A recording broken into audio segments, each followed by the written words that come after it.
Agora, eu apresentarei o próximo palestrante, tá? O professor doutor Charley Teixeira Chaves, e peço licença para quebrar um pouco do protocolo. E professor Charley é doutor, mestre em Direito Processual, é especialista em Direito Processual, professor universitário, advogado na área criminal, na área penal, profissional com vasta experiência em gestão de instituições de ensino superior, e é o primeiro profissional que, quando eu saí de São Paulo, sou paulista, radicado em Minas, um bandeirante, nos idos de 2000 e alguma coisa, eu falei assim para o professor Charley que hoje eu vou contar a idade dele, né? E a minha, sua, que eu contaria, desvendaria a idade do professor Charley, porque eu e o professor Charley nos conhecemos nos idos de 2003, numa especialização no Instituto de Educação Continuada da PUC Minas, nós dois começando a nossa vida acadêmico-profissional, e depois trilhamos a mesma formação, que é o mestrado e doutorado em Direito Processual. O professor Charley, ele tem artigos, livros e uma vasta produção acadêmica, é um professor que a gente tem muito orgulho e muita satisfação de tê-lo na FPL, e é um grande amigo, por quem eu tenho uma gratidão muito grande, e que me honra muito apresentá-lo, tá? E aí todos podem fazer as contas, né? Nós éramos bebê, nos idos de 2003, quando nos conhecemos na especialização. O tema da palestra do professor Charley é pacote anticrime, aspectos práticos do processo penal no Estado Democrático de Direito. Fique à vontade, professor, nós gostaríamos de ouvi-lo. E professora Isabela falará qual é a palavra-chave, tá? Muita atenção, porque a sua vida, a vida do seu certificado depende da palavra-chave da professora Isabela. Qual é a palavra-chave, professora Isabela? Crime. Crime.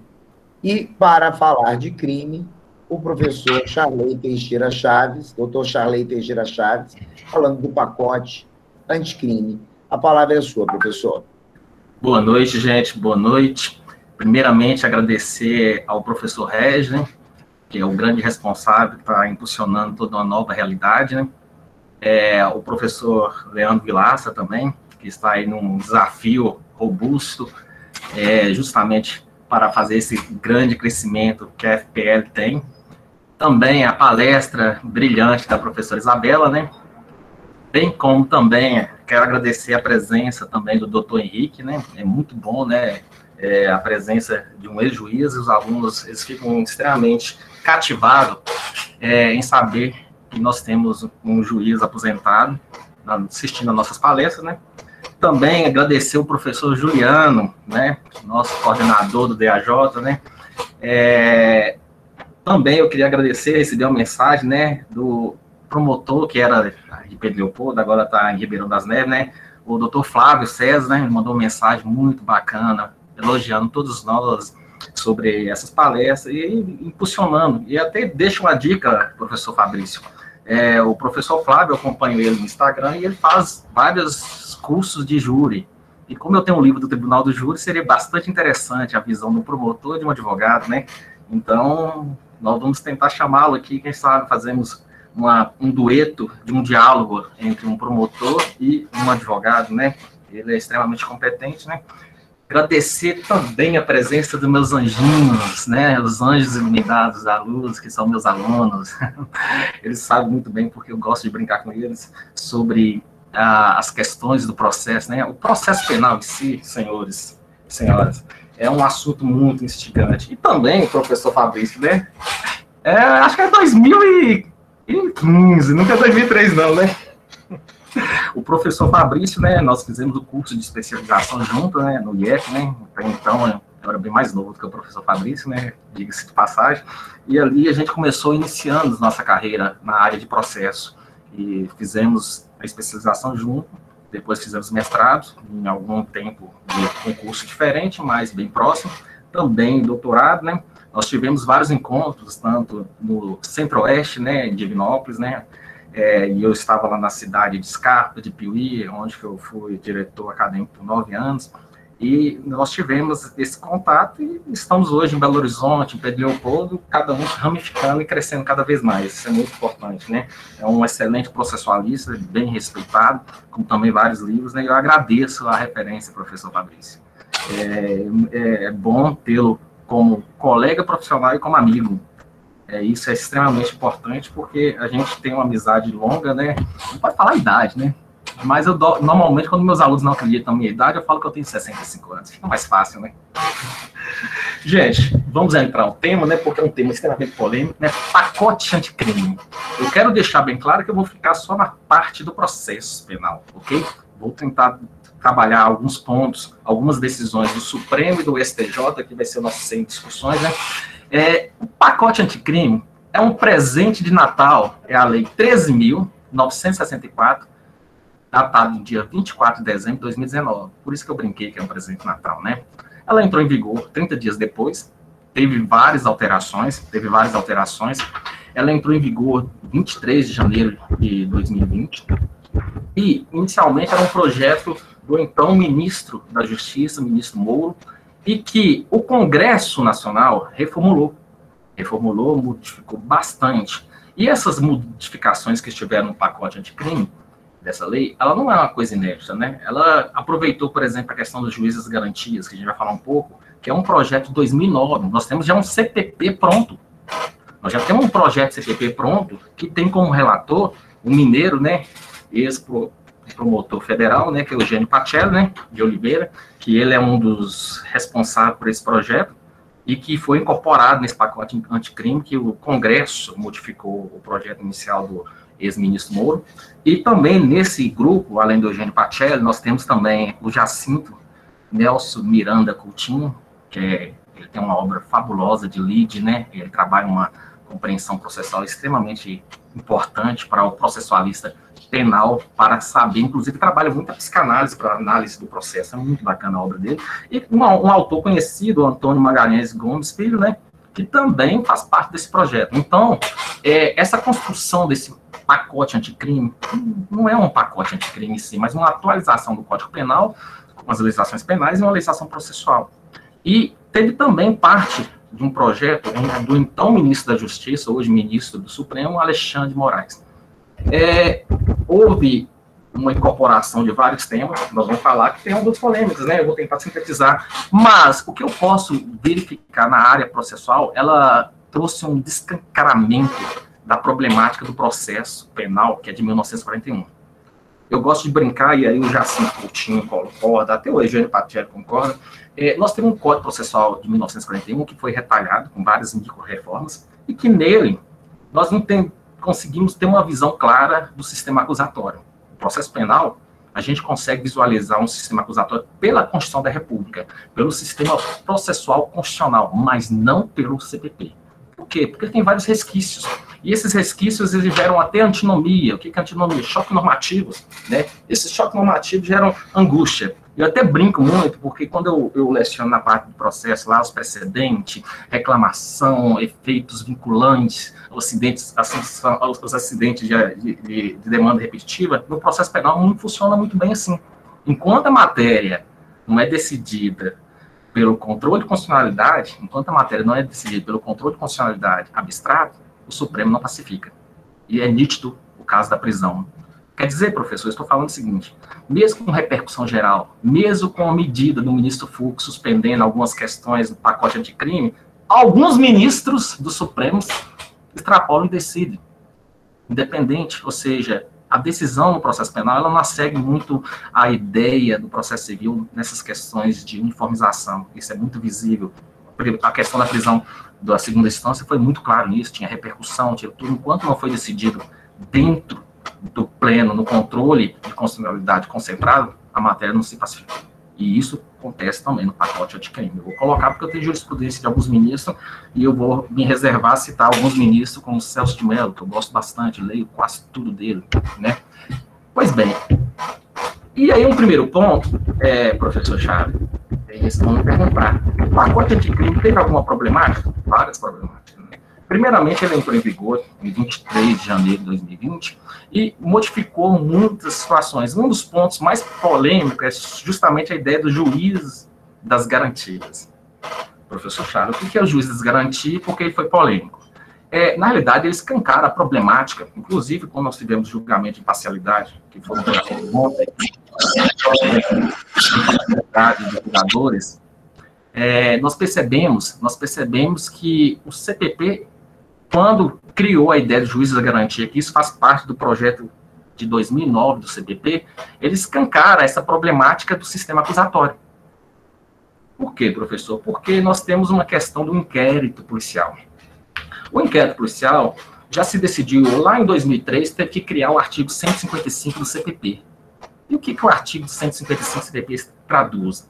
Ele tenta colocar uma ideia bem central, que ninguém poderá ser condenado exclusivamente com base no inquérito policial. Então, daquele dispositivo saiu a ideia de que o inquérito policial, seja produzido pela Polícia Estadual ou pela Polícia Federal, ela não produz prova como regra, ela produz elemento informativo. Nossa, quer dizer que a autoridade policial não produz prova? Não. Por quê? Por conta da situação do sistema inquisitivo que é regido o inquérito policial. Eu até brinco que alguns livros tentam afirmar que o delegado, e meu pai foi delegado, que o delegado, ele é imparcial. Eu creio que não. Às vezes ele tem um indício de situações que ele tem que investigar, e essa é a finalidade do delegado.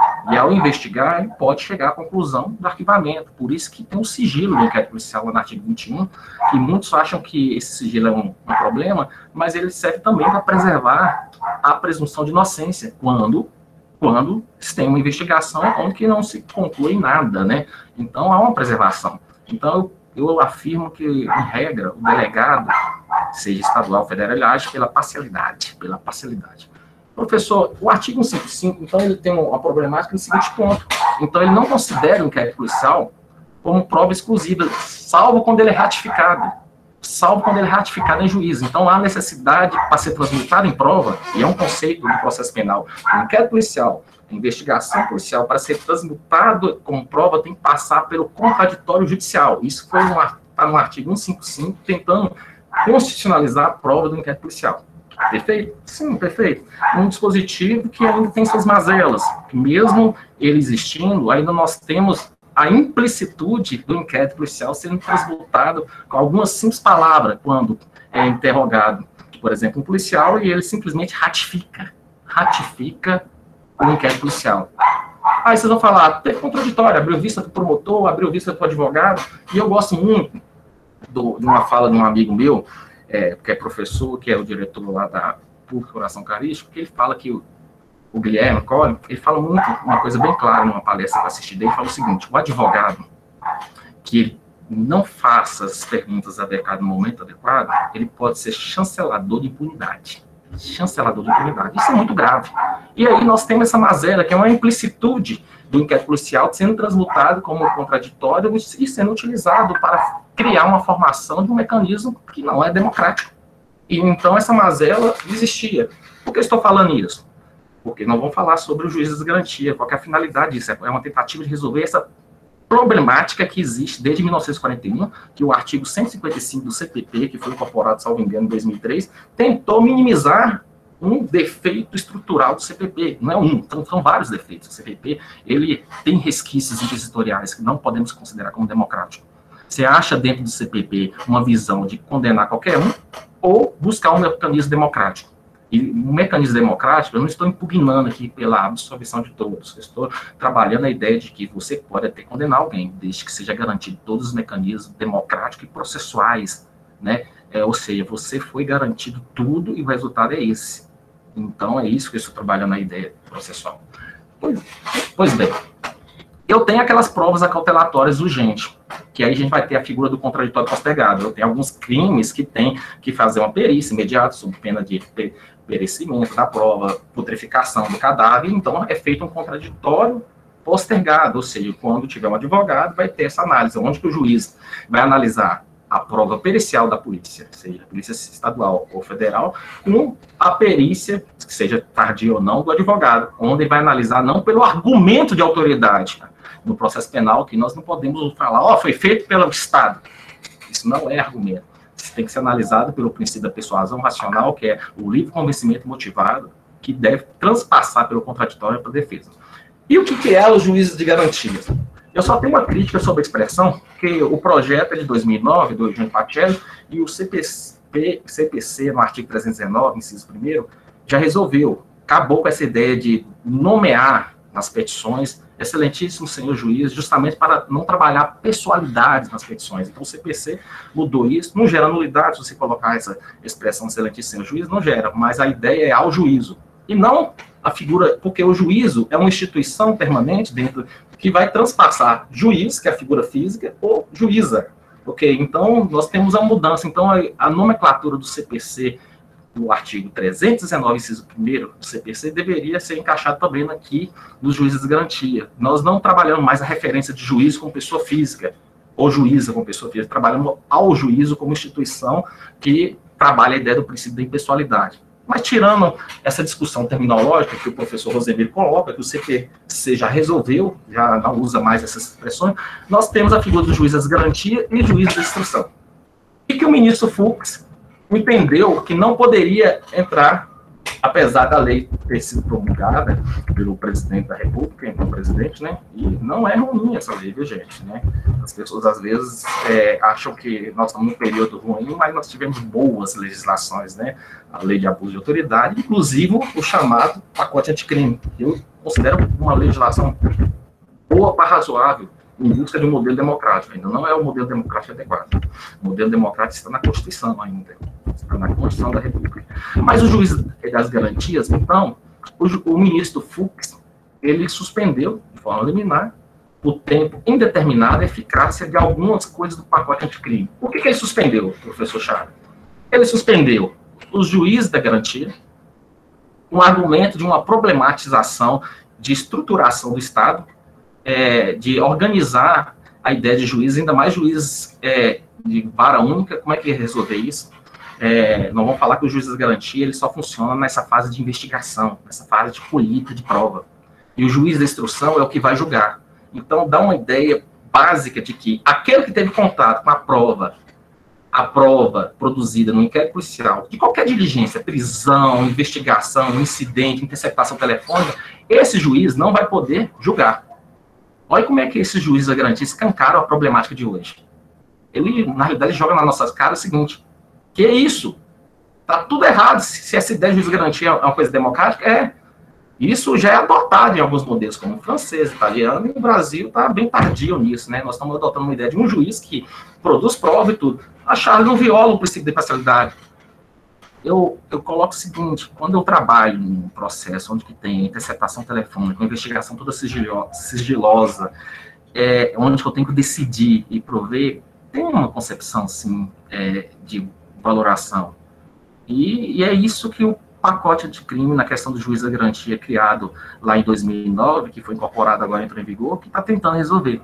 Só que o ministro Fux suspendeu os juízes de garantia, alegando que ainda não tem uma estrutura, que tem uma parte de inconstitucionalidade, onde o CPP tenta organizar a questão de competência que deveria ser pelo regimento da magistratura. Nesse sentido, ele tem razão, mas não para impedir os juízes de garantia, porque ele escancara uma problemática que outros ministros já colocam, como o ex-ministro Celso de Mello, como o ministro Marco Aurélio, e inclusive o ministro Gilmar Mendes. Mas está lá para prazo indeterminado, ele suspendeu a eficácia de uma lei que entrou em vigor.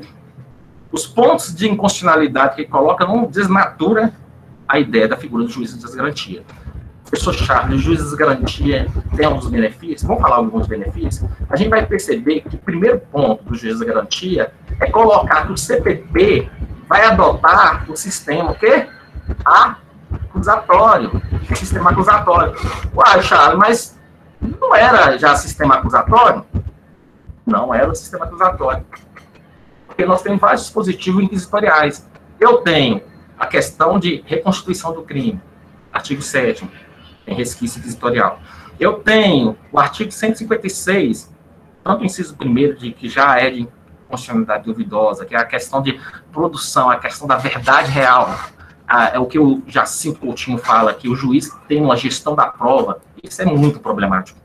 Inclusive, o CPC, quando o juiz tem gestão de prova, o CPC criou um subprincípio decorrente do princípio constitucional, que é o artigo 10 do CPC, que é a não surpresa. E o CPP não tem isso. O CPP não tem isso. Apesar que nós temos uma discussão constitucional muito forte no CPP. Então, senhores, a gente percebe que, apesar da suspensão, ele tenta colocar que vai adotar o sistema acusatório, e ainda fala o seguinte, lá no artigo 3º-A, é colocar, além de adotar o sistema acusatório, a gestão da prova deve ser respeitada do seu titular, no caso, o Ministério Público.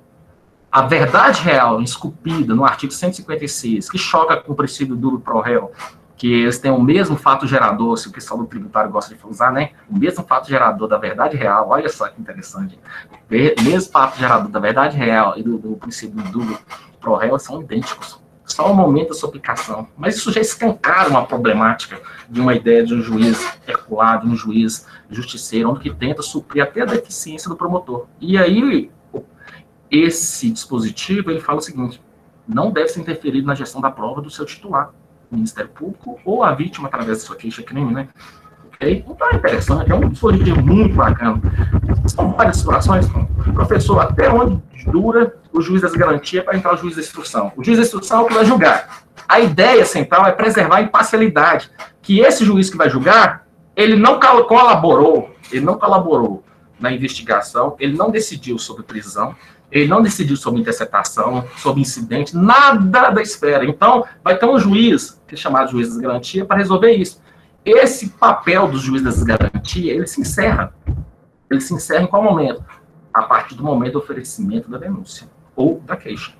Aí o juiz das garantias sai e entra agora o juiz de instrução, que vai decidir. Alguns vão falar, não, mas vai violar o princípio da imediatidade do juiz natural. Desde quando que o juiz natural é violado pela variação de juízes? A pré-investidura dos julgadores não é um problema. O princípio da imediatidade ou da identidade física do juiz não é um sistema problemático que nós transformamos isso em uma carga democrática, mas é inquisitorial. Nós temos várias situações onde que a gente tem a dominação legal, que o Max Weber falava, ó, dominação legal, que são tradições que são repetidas, que a gente tem uma sensação de democrática, e não é, porque nós já estamos materializados em algo inquisitorial. Basta lembrar da materialização de verdades rápidas que a gente tem, que a gente usa até dentro de casa. Quem cala consente, isso é uma verdade materializada que é inconstitucional, mas que todos nós repetimos dentro da nossa casa. É difícil sair do modelo ditatorial. Quem não deve, não teme. Olha, isso é uma problematização que a gente tem, e que todo mundo isso como verdades rápidas, urgentes e construídas. E ainda tem uns que falam o seguinte, do meu sorriso, né, eu gosto de usar o exemplo do Coringa. Eu posso extrair qualquer realidade. O sorriso do Coringa, ele até pode parecer que ele está desrespeitando a figura do jogador pelo sorriso sarcástico, mas disso não pode extrair nada. Até então, a gente não tem nenhum equipamento que entra na cabeça do outro e que extrai verdades. Eu até adoro os filmes que falam isso. Até quero fazer uma palestra com o professor Francis, que ele gosta dessas ideias, para a gente debater. Eu trabalho a ideia de que quem cala não diz nada, não exterioriza nada, e se olha torto, eu não vou adotar a teoria do César Lombroso aqui, ó, juntinho. Ó, gente, eu brinco muito bem. No processo penal, se você for feio, você tá lascado. Viu? Se você for feio, você tá lascado. Eu coloco o seguinte, às vezes, quando você tem lá um agressor, e aí, vamos colocar um agressor bonito, as pessoas têm a seguinte fala, gente, uma pessoa tão bonita, como é que teve coragem? É assim que o processo penal é. Quando colocar uma pessoa feia, horrorosa, aí eles falam assim, nossa, tomara que ele pague lá nos quintos dos infernos, vai aprender, dá vontade, tem vontade de bater nele, só porque ele é feio. O mesmo crime, cuidado, o processo penal tem esse preconceito, a nossa sociedade é preconceituosa. E o juiz das garantias vai tentar minimizar um problema disso. É muito sério. Eu brinco com vocês, mas eu falo o seguinte, você pode até pôr uma tatuagem. Se você for bonita, ela fica maravilhosa. Mas se você for feio, meu filho, não adianta. Temos isso? Tem. Isso é exteriorizado? Tem. Tanto é que no júri se trabalha muito a ideia de a pessoa poder até se arrumar, embelezar, passar um batom, com cabelinho, né, e assim por diante, né, ou a questão da algema, que foi uma problemática da construção da súmula vinculante, teve outros problemas? Teve, mas ela é, pelo menos, eu não concordo muito com a constitucionalidade da súmula vinculante número 11, mas ela é produtiva porque ela escancara também um problema de inquisitoriedade, apesar que sua construção também é inquisitorial pelo Supremo, ok? Vamos trabalhar mais aqui. Eu quero trazer mais outro ponto. Eu deixei o professor Fabrício tentando me avisar no tempo. Eu falo para danar, gente. E aí eu não sou tão sintético igual você, professor Isabel. Eu sou um pouco prolixo, né? E gosto de falar bastante e acabo empolgando com outros temas. Então, o tempo do marco entre o juiz de garantia e o juiz de instrução é a ideia do oferecimento da denúncia. Oferecimento da denúncia ou da queixa. E nós temos esse ponto. Professor Charles, o juiz da instrução, aí vem uma problemática que pode até incomodar os juízes no seguinte ponto. Uma comarca que tem um juiz só, hoje, pelo sistema que a pandemia nos impulsionou, né, professor Juliano, da ideia da interligação das audiências e videoconferência, eu acho que é perfeitamente possível se organizar os juízes das garantias com o juiz de instrução, mesmo uma comarca que tem um juiz. Mesmo a comarca que tem um juiz. Então, hoje, a modernidade que a pandemia impulsionou e acelerou pelo PJE, hoje nós temos até aqui em Belo Horizonte, alguns processos criminais que estão sendo virtualizados, eu não acho nenhum impedimento. Hoje, desculpe, mas eu acho que é muito fácil. Está muito fácil de implementar assim. E precisa urgentemente, porque isso se escancara, para a gente não ter uma problematização clara que o juiz das garantias de extração escancara. Se continuar o juiz sozinho desse jeito, nós temos problema, sim, da imparcialidade do juiz. Então, o projeto já aprovado, ele mostra que todos os processos penais têm uma problemática sobre a imparcialidade do juiz. Por mais que o juiz seja sério e tudo, mas nós estamos discutindo teoricamente, não apontando dedos, mas aqui é dentro de uma estrutura dentro que a gente tem que discutir. E o juiz da instrução, que é o que vai julgar, ele tem uma independência, ele pode modificar decisões do juiz da garantia. E isso é bacana dentro do critério de testificação. Eu sou popperiano dentro da filosofia, eu trabalho a teoria da testificação. Ou seja, nada é permanente. Ou seja, a gente pode discutir, e isso é muito bacana, porque eu posso trabalhar um modelo democrático de testificação. Gente, isso elimina essas ideias de nulidade só sendo reconhecido no Supremo. A gente tem que escancarar que se tiver um erro que decorre, esse erro está sendo consubstanciado ou camuflado, que se resolva mais rápido, não deixa cair nas costas do ministro do Supremo. Charles, mas você está defendendo o Supremo? Eu estou colocando que é muito ruim até chegar no Supremo, que é moroso, para depois demorar anos para resolver uma nulidade. E o CPP nosso, ele dá dúvidas, porque ele tem mecanismos inquisitoriais regulamentados por lei, que pode ser usado em um argumento popular. Eu segui o CPP, seguiu claramente, mas esse mecanismo não se adequa, não se adequa claramente à Constituição, que é um modelo acusatório. O CPP, eu tenho sérias dúvidas se ele é acusatório, ou ele é inquisitivo ou é misto. Então, ele tem essa problematização. Então, o juiz da garantia de instrução, ele teria o quê? Uma independência e podendo ser analisada, revista, todas as situações. Uma coisa muito interessante, eu estou, logicamente, passando de uma forma mais ligeira, e se alguém quiser fazer alguma pergunta, eu estarei para responder. Dentro também do juiz das garantias, que o ministro Fux suspendeu, tem um artigo 3C que vai colocar o seguinte, olha que coisa bacana. Você lembra da problematização do artigo 155 do CPP que eu falei? Que não pode condenar ninguém exclusivamente com base no inquérito policial. Salvo se for reproduzido o inquérito policial, perante o juiz, a presença do advogado e promotor, ok? Mas vocês, não sei se vocês já perceberam, mas vocês já perceberam algumas situações onde que o juiz ou o julgador, ele simplesmente fala, policial, você ratifica a sua fala no inquérito policial? Sim. O que a lei coloca? Ai, que coisa bacana, é proibido isso. Há uma exclusão do inquérito policial. Há uma exclusão, o inquérito policial ele é inquisitorial, ele não é juntado no juiz da instrução.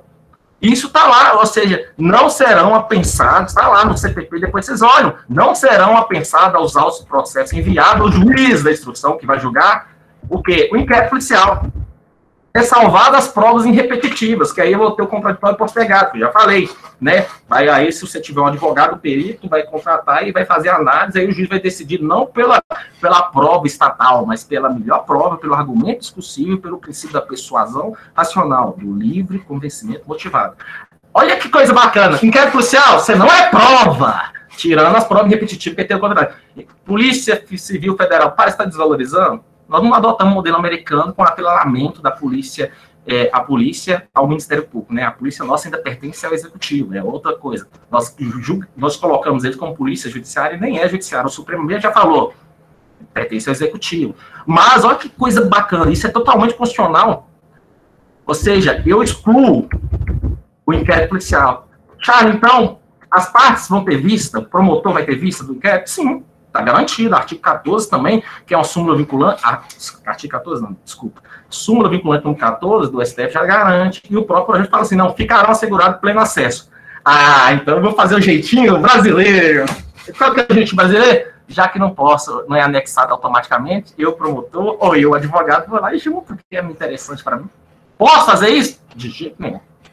Aí o dispositivo deixa claro, você quer reproduzir coisa do inquérito policial, fala de promotor, fala de inquisitorial, você arrola como testemunha, você arrola aquelas provas em juízo, elas têm que ser feitas do zero.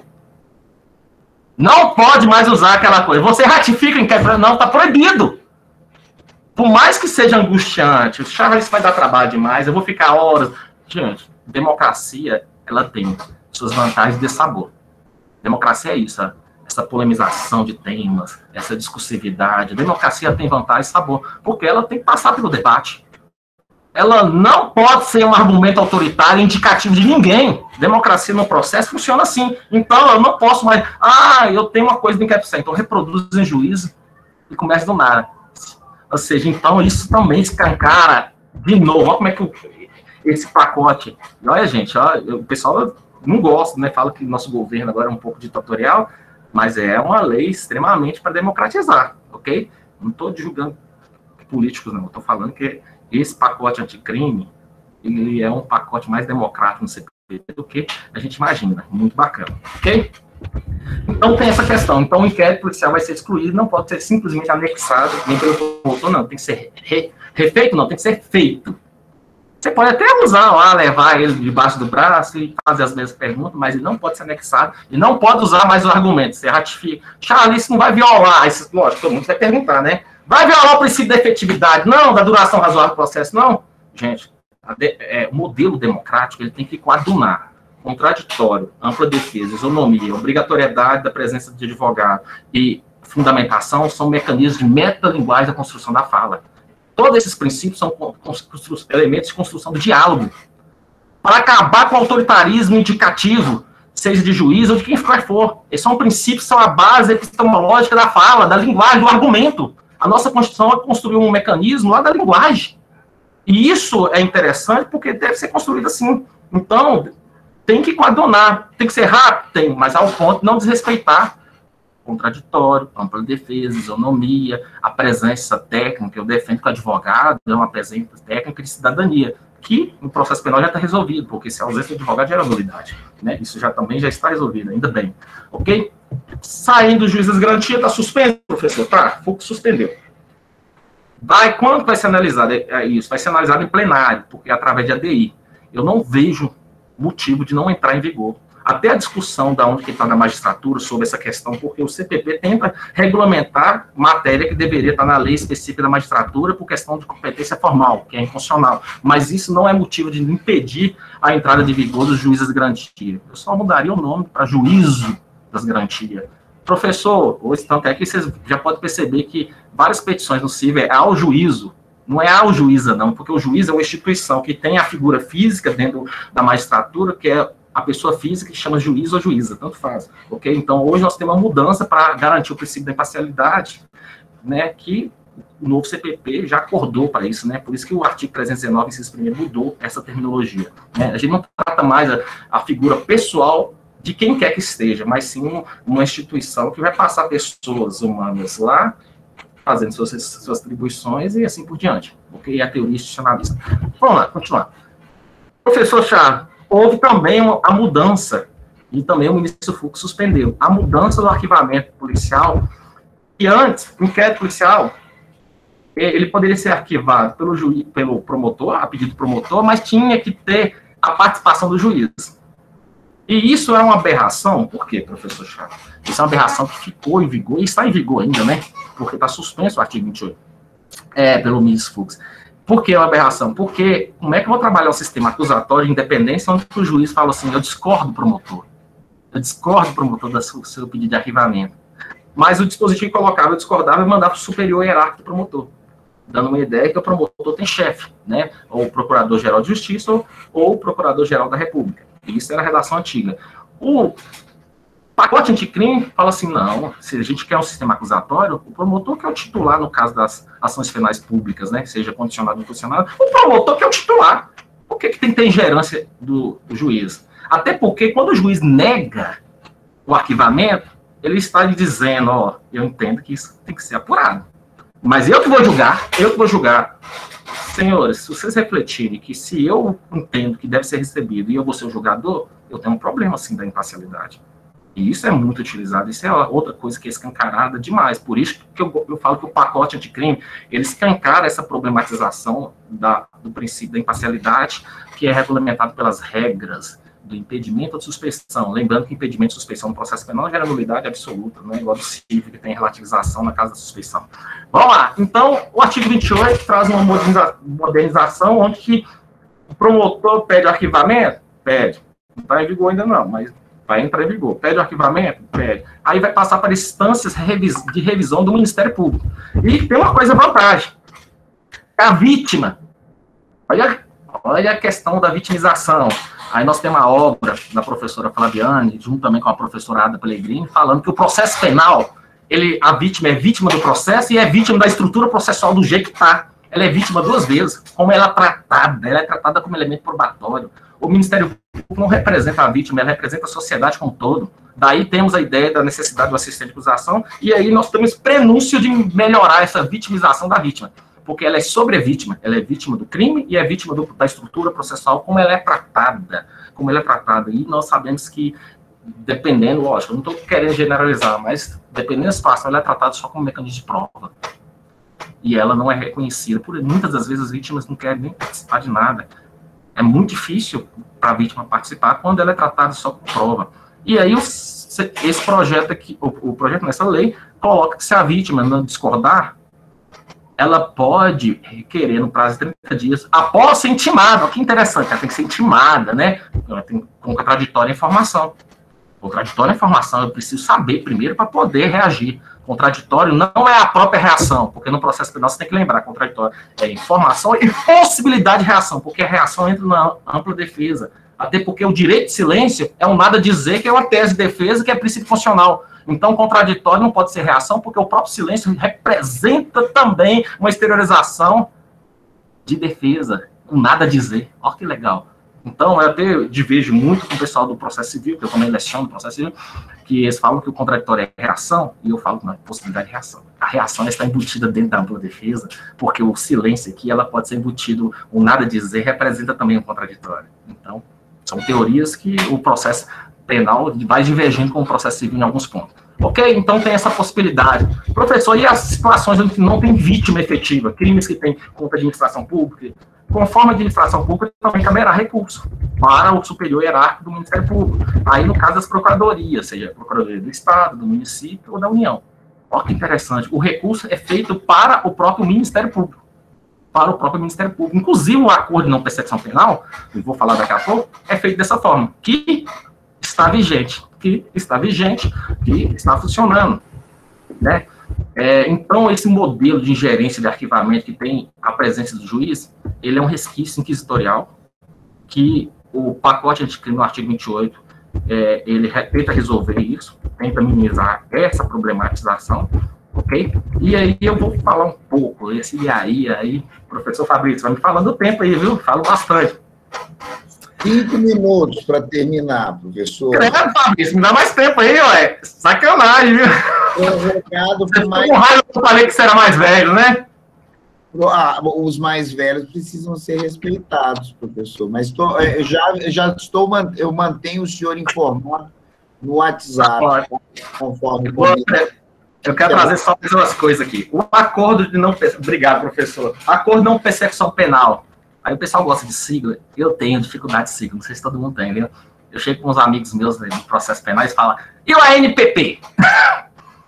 Eu falo, gente, eu sou mais talentoso. Eu sou um talento, né? Mas sou mais talentoso para falar essa sigla. O que é isso? É o acordo de não persecução penal, professor Charlie. Gente, isso aí, esse acordo de não persecução penal, isso é do ex-ministro Moro. Isso é exclusivo dele. E é interessante. Dá uma ideia de descriminalização com uma ideia de responsabilidade do agressor com o seu comportamento. Já existia esse acordo de não persecução penal numa resolução do próprio Ministério Público, 181. Só que essa resolução tinha uma discussão, por quê? Ela trabalha a ideia de extinção de punibilidade. Nós sabemos que para ter extinção de punibilidade tem que ser, e matéria penal tem que ser o quê? Lei federal. Não cabe nem medida provisória para regulamentar processo ou matéria de direito penal. Okay? Então tinha uma constitucionalidade duvidosa. Só que já entrou em vigor o artigo 28 e ele criou basicamente isso. Antes do arquivamento, se não for o caso de arquivamento, for o caso de arquivamento, ele arquiva. Não é para tudo, não, senão a gente também cria uma mazela, né, de injustiça. Então, se o promotor perceber que é caso de arquivamento, ele tem que arquivar, e não propor acordo só para, eu vou propor um acordo. Não, se é caso de arquivamento, arquiva. Mas se não sendo caso de arquivamento, tendo o investigado confessado formalmente, essa aqui é uma polêmica, e o crime não tendo violência, grave ameaça, não sendo Maria da Penha ou juizado especial, que é importante, e a pena mínima foi inferior a 4 anos, então tem que ser 3 anos, 11 meses e 29 dias, vamos colocar assim. Ou seja, tem um acordo de não persecução penal. Primeira polêmica que eu quero trazer aqui, porque o nosso tempo é muito curto, é a questão do investigado confessar formalmente e ele descumpriu o acordo. Se ele descumpriu o acordo, o promotor poderá sim oferecer a denúncia. Perfeito? Professor, mas não vai prescrever? Olha que o nosso legislador foi capcioso, maldoso. O que ele fez? Não corre prescrição. Não corre prescrição. Ele não fez isso no juizado especial. Mas aqui, no acordo, ele fez. Não corre prescrição. No juizado especial não tem essa mesma regulamentação de paralisação do prazo prescricional. Perfeito. Então, se ele confessou, tá pronto. Eu só ofereço a denúncia com a confissão dele. Vai ser prato cheio. Os promotores vão fazer isso? Imagino que sim. Eu brinco muito, eu tive só professores promotores, né? E são amigos meus, inclusive um fez o prefácio do meu livro, né? O Ministério Público, né? Que é o Gregório Assago de Almeida, que é meu amigo. E eu brincava muito, né? Eu tenho os professores promotores que é em double pau no réu, e tem os professores promotores que eles falavam que era light, que tinha uma visão de fiscalizador, né? Não é bem isso, né? Eu até escrevi um livro sobre isso, eu defendo que o Ministério Público ele é fiscal, e como gênero, e como espécie tem acusação. Então, o que acontece? Eu defendo isso claramente como modelo americano, né? Lá tem o PIN bargain, né? O guilty, que é a aceitação de culpa, que já existe lá. Mas quando você confessa, é para o preenchimento de um requisito de acordo. Mas não pode ser utilizado sob pena de violar o princípio da presunção de inocência, que é um princípio constitucional bem claro. Gente, procura na Constituição qualquer presunção. Presunção é só de inocência. Então, eles pegam o Código de Processo Penal, Processo Civil, Direito Civil, todas as presunções, rasga. Tudo é inconstitucional. Se você está apegado a isso, é porque você não tem uma visão constitucional. Qualquer presunção que existe é a única na Constituição? De inocência. É a única. É igual a única nulidade que existe, é a falta de fundamentação. Procura isso na Constituição, põe lá, hoje é fácil, né, computador, né? Não é, professor Juliano? A gente procura rapidinho. E aí, então, eu entendo que essa confissão formal, ela não pode, o promotor ele tem que fazer sua investigação, tem que produzir sua prova. Normalmente ele tem que reconstruir tudo. Então esse elemento não pode ser utilizado como prova pré-constituída ou prova tarifada, que não tem. A única prova tarifada que nós temos com resquício lá é o artigo 157, que nós já vimos o caso do Bruno, né? Que houve aquela discussão das duas exceções, prova tarifada e íntima convicção, né? Então não é o tema, não é o momento de discutir, mas só para jogar as angústias do processo penal que existe, né? Nós temos vários resquícios inquisitoriais. Saindo aqui do acordo da não persecução penal, que eu trouxe essa problematização, tem um outro problema ainda, não vou falar mais do acordo, não, vou falar assim, professor Charlie, o acordo de não persecução penal, ele é de natureza mista, eu vou até resolver. Híbrida, heterotópica, o que é isso? Eu não entendi nada. ela mistura, apesar dela estar no CPP, no processo penal, ela mistura matéria de direito penal com matéria de direito processual. Simples, é uma matéria híbrida, porque ela gera extinção de punibilidade. Daí o que acontece? A regra do processo civil e do processo penal aplica a regra tempus regi acto. Ou seja, a lei processual civil penal, tanto faz entrar em vigor, se vai prejudicar ou melhorar, ela entra em vigor imediatamente, ela não vai retroagir. Isso é a mesma coisa. Eu brinco com meus alunos chegam lá para mim. Charlie, penal é assim, processo penal é igual processo civil. Não vem confundir, não. A estrutura do processo penal e processo civil são idênticas, e elas têm as mesmas teorias. O direito penal tem outras teorias hermenêuticas, o processo penal tem outro mecanismo. E isso gera confusão. E esse dispositivo é uma norma heterotópica. Aqui, a única coisa do processo penal, e basta lembrar do caso dos Nardones, onde que tinha o protesto novo júri, que eles tentaram alegar. Na época do processo, foi extinto o protesto novo júri, levou lá para o Gilmar Mendes, né? E o Gilmar Mendes, né, falou assim, não, processo é igual processo civil, tempus regi acto, deve só respeitar o direito adquirido, o ato jurídico perfeito é coisa julgada, ok? Tá claro, né? Não é direito penal, gente, não é direito penal. Mas, nesse caso, o acordo, ele tem conteúdo penal. E aí, houve uma discussão, eu posso retroagir para a sua aplicação? Posso. Aí o STJ deu uma decisão, um pouco duvidosa, vamos colocar assim, né? O STJ tem uma decisão falando que o acordo de persecução penal da Lei 13.964, ele pode ser retroagido desde que não tenha recebido a denúncia. Esse dispositivo, o Supremo, já tem decisões diferentes. E no passado, gente, eu tenho várias normas heterotópicas que têm conteúdo diferente. Eu já defendi caso concreto que houve, após, já tinha oferecido denúncia, já estava na instrução, já estava marcando audiência de AIJ. E aí eu pedi, o Ministério Público concordou. E realmente, claramente, eu entendo que estava correto. Encaixava-se no perfil. Então, por quê? Porque no caso do acordo de persecução penal, ela é natureza mista, ela retroage, conforme norma constitucional. A norma benéfica retroage, gente. E eu tive um caso aí, justamente em Pedro Leopoldo Rodeio.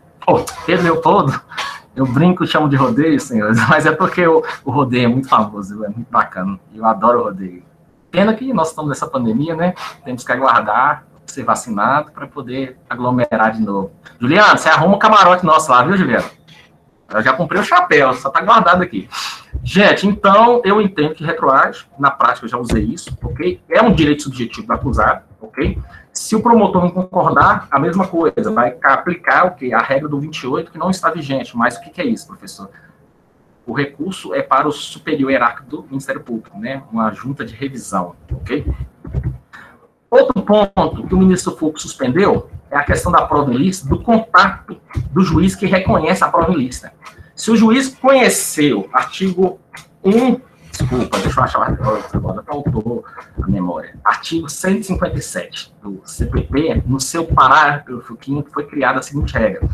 O juiz que conheceu do conteúdo da prova declarada ilícita, seja sentença, seja em qualquer momento na fase monocrática ou no tribunal, ele não pode julgar. A ideia é que a prova ilícita, ela deve ser desentranhada, ela deve ser retirada, né? Uma expressão, o processo penal usa uma expressão antiga, né? Relaxamento de prisão, desentranhamento, umas coisas antigas, né? Coisa de gente velha, né? Mas a ideia de desentranhar é justamente retirar dos autos. E se eu fui o juiz que tirei, eu não posso ter contato.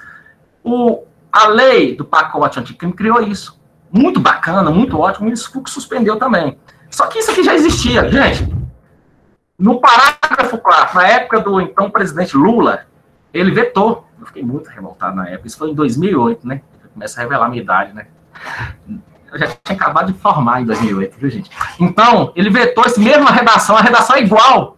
Estava lá no parágrafo 4, vetado por então presidente Lula, e hoje, então, o presidente atual, ele aceitou. E o ministro Fux suspendeu. Tendo um dispositivo muito bacana, modelo democrático, é a ideia de contato com a prova ilícita, para eu não poder ser contaminado. Por mais que eu desentranhei aquilo, se a gente usar ainda o resquício dessa verdade real do artigo 157, que é um sistema inquisitivo, eu fico embutido, vou fazer diligência, porque a ideia, o fato gerador ao tributário, o fato gerador aqui é dúvida, né? Verdade real. Eu estou com dúvida, mas nem sempre a gente fala que dúvida é para condenar ou absolver. Então, isso é uma coisa muito problematizada, né? É por isso que eu acho que essa verdade real também deve ser eliminada. Mas, para aí o dispositivo, vamos falar da prisão rapidamente. Fabrício, me dá mais um tempinho aqui, Por favor. 5 minutos. Isso, o Fabrício é generoso, tá vendo? Eu falo muito, eu não tenho a capacidade da síntese da professora Isabela, não. Eu sou muito provido, professor. Mas minha mãe falava uma coisa, né? A gente tem que entender que a gente é bonito e veloz, né? Minha mãe falava assim, meu filho, se você não acha que você é bonito, ninguém vai achar, então tenta se valorizar. Provérbio da minha mãe baiana. Ô, manhinha. Saudade de você. Vamos lá. Gente, eu tenho a questão da prisão. Eu vou trazer a questão da prisão resumindo.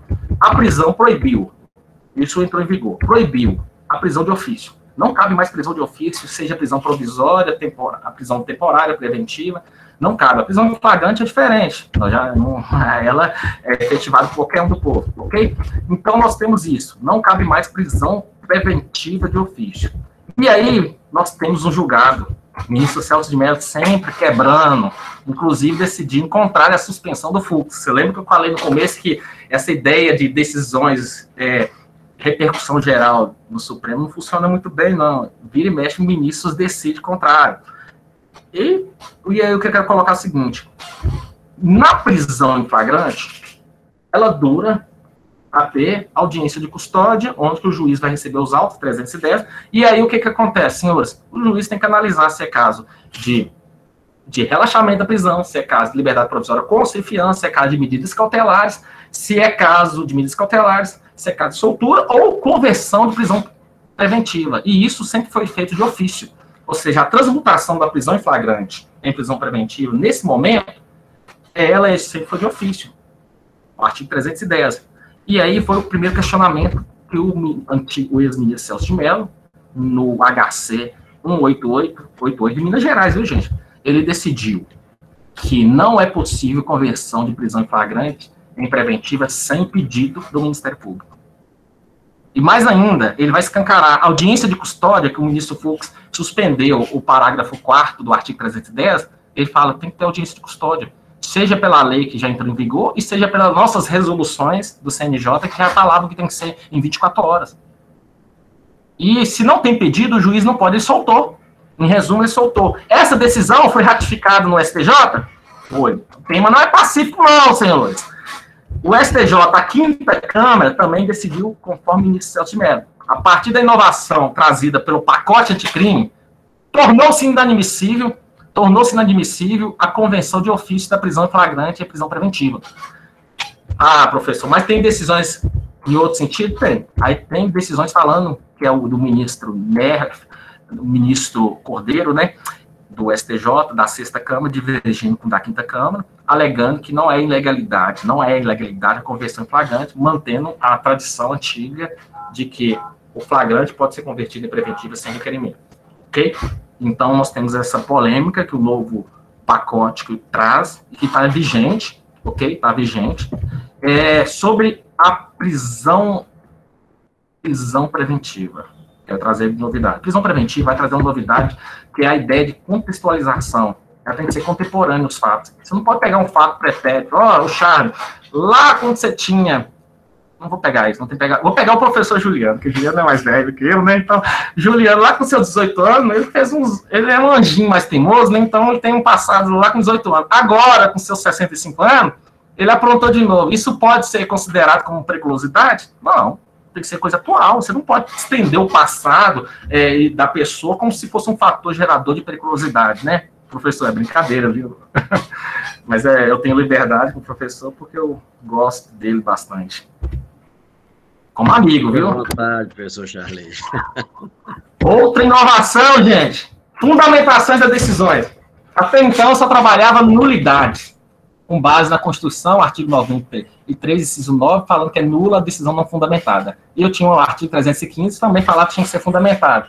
Olha o que o pacote anticrime fez. Copiou, literalmente, o artigo 479, parágrafo primeiro, professor Fabrício, lá do CPC, que é uma grande glória do CPC, que é falar o que não é uma decisão fundamentada.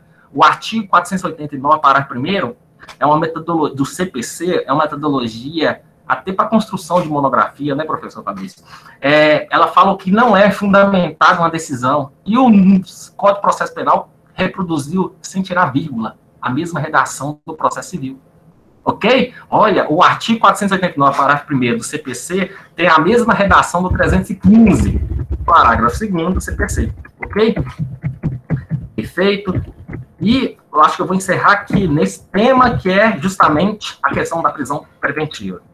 Senhores, prisão preventiva tem um grande problema no processo penal. Não tem prazo. Não tem prazo fixado. Aí muitos conjecturavam o prazo. Teve uma época que conjecturou o prazo. Se fosse procedimento sumário, o da instrução, 30 dias. Se fosse procedimento ordinário, 60 dias. Se fosse procedimento penal júri, 90 dias, aquele prazo de instrução. Aí o juiz falava, não, é suficiente. Então vão lá nas organizações criminosas. Criou lá um dispositivo onde que a instrução tinha que ser 120 dias. Mas se tivesse complexidade ou pluralidade de acusados, né, de anjinhos, seria 240. Mesmo assim, nós tivemos o caso do Bruno e outros, que Minas tem uma esterilização histórica muito ruim, viu, gente? Histórica sobre a situação. No caso do Bruno, ele ficou 6 anos preso de forma preventiva.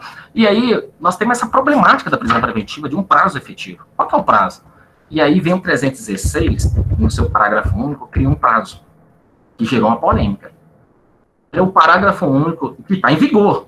Falou o seguinte: decretada a prisão preventiva, deverá o órgão emissor da decisão revisar a necessidade de sua manutenção a cada 90 dias, mediante decisão fundamentada. Aí o ministro Marco Aurélio pegou um caso inédito e viu que o juiz não decretou, não reanalisou em 90 dias, soltou. Novamente o ministro Fux discordou e mandou para o plenário uma matéria de decisão. O processo penal é mágico, né? Tudo vai para o plenário, né? Antes, se o processo civil fosse assim, né? Não é. O processo penal vai. O ministro Fux mandou para o plenário para decidir, para uniformizar. E aí o Supremo decidiu, né? O ministro Marco Aurélio foi voto vencido, salvo engano, mais 2 ministros que entenderam que tinha que ser 90 dias. Qual foi o entendimento? O entendimento que o prazo de 90 dias, o 90º, que é de 16, ele não implica automaticamente uma revogação da prisão. Deve o juiz competente ser intimado para fundamentar a sua manutenção ou não, ok? Então, foi estabelecido isso o Supremo decidiu.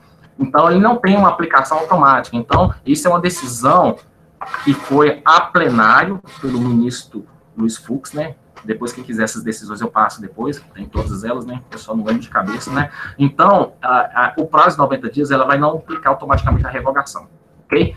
E essa decisão também foi decidida no STJ. Na 6ª turma, colocou que... Aí tem uma coisa complicada. Falou que tem que ser decidido pelo juiz que prolatou a decisão. Nós sabemos que a prisão preventiva, ela dura até a sentença. Se o julgador quer mantê-lo na sentença, ele tem que fundamentar na sentença a continuidade na segunda instância. Então, essa ideia de imposição ao juiz de origem gera um dificultador, até porque nós sabemos que o juiz natural é independente da pessoa que está lá. Então, eu acho que isso é meio precário, você impor apenas o juiz ou o tribunal que decretou. E até mesmo injusto, né, com o jogador nesse sentido. Então, nesse ponto, eu acho que a decisão do STJ, ela carece de uma melhor formulação, vamos colocar assim. Gente, são vários temas, várias situações que eu poderia colocar. Tem a questão da prisão, a execução provisória do Tribunal do Júri, que eu não vou falar, que vai alongar bastante tempo, apesar da decisão da prisão de segunda instância já resolvida, do pacote de crime ainda não foi resolvida. Nós temos decisões da primeira turma unânime, mas com vários ministros decidindo de forma divergente. Então, a questão do Tribunal do Júri eu vou deixar para uma nova oportunidade, quando o professor Fabrício novamente e o professor Juliano novamente me convidar para eu trazer mais angústia e mais problematização para vocês.